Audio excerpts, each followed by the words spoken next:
Hello guys, আজকে আমার জন্মদিন, তাই সকালে আমরা পরোটা আর মাংস খাচ্ছি। আমি মার জন্য পায়েস রান্না করছি। তো আমাদের দুধটা জাল দেওয়া লাগবে, তার আগে চাল ভিজিয়ে রাখতে হবে।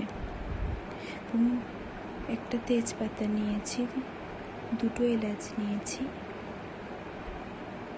আমি এটা প্রথমবার করছি, জানি না কেমন হবে। তো যখন বলক আসবে, এলাচ আর তেজপাতা দিয়ে নেড়ে তারপরে চাল দিয়ে দিতে হবে, তারপর আস্তে আস্তে নাড়তে হবে এবং কিছুক্ষণ পর ওটা হয়ে যাবে, পায়েস তারপর রেডি। দুপুরে আমরা খেলাম বিরিয়ানি এবং মার জন্য কিছু গিফট কিনতে যাব। সন্ধ্যায় দেখা হচ্ছে। আমরা এই ডেকোরেশন করেছি, এটা আমার বার্থডে কেক, আমার রান্না পায়েস।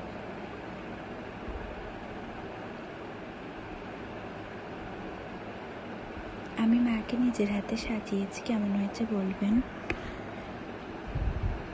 এখন দেখাবো মার জন্মদিনের গিফট। তো আমি মার জন্মদিনে এই সালোয়ার কামিজটা গিফট করেছি। মার এই কালারটা অনেক প্রিয়।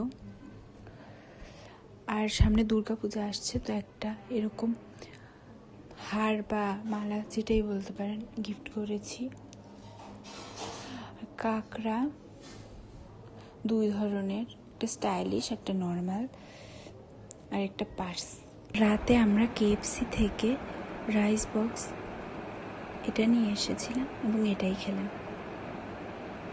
তো গুড নাইট গাইস, বাই।